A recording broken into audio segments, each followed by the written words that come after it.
अस्सलाम वालेकुम my YouTube family. उम्मीद करती हूँ सब खैरियत से होंगे। तो आज मैं आपको बहुत ही मज़ेदार और हेल्दी रेसिपी बताऊंगी। आज मैं आपको आलू मटर और मेथी की रेसिपी बताऊंगी, जो कि आपकी सेहत के लिए हम सबकी नहायत इम्पोर्टेंट है। और ज़रूर आप लोग ये रेसिपी बनाएं, अपने बच्चों को भी बनाकर दें। ये हड्डियों के लिए बहुत ज़्यादा, घुटनों में दर्द है, जितने भी सर्दियाँ हैं, ये बहुत ज़्यादा आपके लिए, हम सब के लिए बहुत ज़्यादा मुफीद है।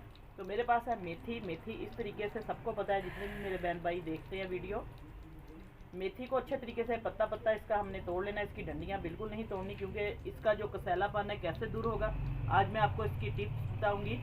क्योंकि इसकी जो डंडियाँ हम ज़्यादा तोड़ लेते हैं, वो डंडी तोड़ने से ये साग इसके जाती है, जो मोटी वाली डंडी है, उससे इसका जो कड़वाहट होती है, ये कसैलापन इसमें आता है। ये चीज़ें बताना ज़रूरी होती है रेसिपी में। तो मेथी को मैंने अच्छे तरीके से काट लिया है और इसको वॉश करके अच्छे तरीके से बाल के धो लिया, ताकि इसकी मट्टी डस्ट जो भी है वो ख़त्म हो जाए। तो इसके अंदर जाएंगे मटर और आलू, इसको भी मैंने अच्छे तरीके से धो लिया। तो आइए साथ साथ मैं आपको सारी टिप्स बताऊंगी और इसको बनाने का आसान तरीका बताऊंगी कि कैसे ये मज़ेदार आलू मटर मेथी बनेंगे। अब मैंने एक कढ़ाई लिया, इसके अंदर ये घी डाल दिया है। घी को अच्छे तरीके से हम मेल्ट कर लेंगे। अब इसके अंदर मैं सादा तरीके से ये बनाना सिखाऊंगी। प्याज डाल देंगे, बिस्मिल्लाहिर्रहमानिर्रहीम। क्योंकि ये जो वेजिटेबल है बहुत ज़्यादा हेल्दी है। जितने भी आप लोग टोटके भी हम खाते हैं करते हैं, इसके अंदर मेथी दाना या मेथी यूज़ करते हैं। इससे बेहतर है आप लोग फ्रेश मेथी खाएं, अपने बच्चों को भी दें, और इससे आपको बहुत ज़्यादा इंशाल्लाह फ़ायदा होगा। तो बस प्याज को हमने बहुत ज़्यादा ब्राउन नहीं करना, बस हल्का सा सोते करना है। अब इसके अंदर हम थोड़ा सा लहसुन अदरक डालेंगे, बहुत ज़्यादा नहीं डालेंगे, क्योंकि इसकी तासीर पहले गर्म होती है। तो बस हल्का सा डालेंगे। और थोड़ी सी सब्ज़ मिर्चें मैं ऐड कर दूँगी इसके अंदर। ये फ्रेश कुटी हुई सब्ज़ मिर्च है, ये हम इसके अंदर डाल देंगे। बस इसको अच्छे तरीके से हम उबालेंगे। टमाटर इसके अंदर मैं बिल्कुल नहीं ऐड करूँगी, आप लोग डाल सकते हैं या स्किप भी कर सकते हैं। बस इसको हल्का सा हम फ्राई करेंगे, ताकि इसका कच्चापन दूर हो जाए।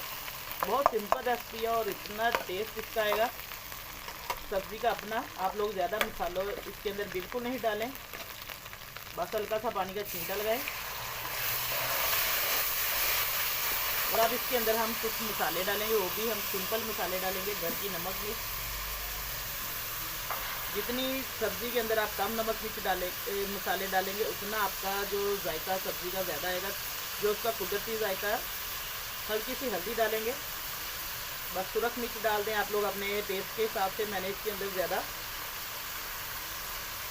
ग्रीन चिली डाली है, इससे बहुत मज़े का टेस्ट आएगा। बस आधा चम्मच इन्हीं चीज़ों से हम आज इसको बनाएंगे, मिक्स करेंगे। अब इसके अंदर हम साबुत कुटा हुआ धनिया वो डाल देंगे, इससे बहुत अच्छी इसकी खुशबू आएगी। बस अब इतने हमारे जो मसाले हैं वो पूरे हैं। अब इसके अंदर हम डाल देंगे मटर और आलू।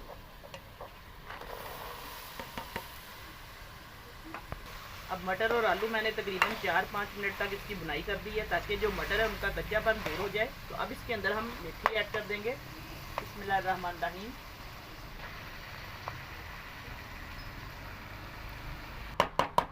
अब मेथी मैंने डाल दी है, तो देखिए मेथी मटर आलू माशाल्लाह से बहुत अच्छी खुशबू अभी से आना शुरू हो चुकी है। तो अब मेथी को हम अच्छे तरीके से मिक्स करेंगे इस सारी सब्ज़ी को, ताकि सारा मसाला इसके अंदर जज्ब हो जाए। ये देखिए अभी इसने बैठना शुरू हो जाना है। ये मेथी माशाल्लाह से अच्छे तरीके से मैंने इसकी बुनाई कर दी है। ये देखिए बिल्कुल थोड़ी सी बन गई है।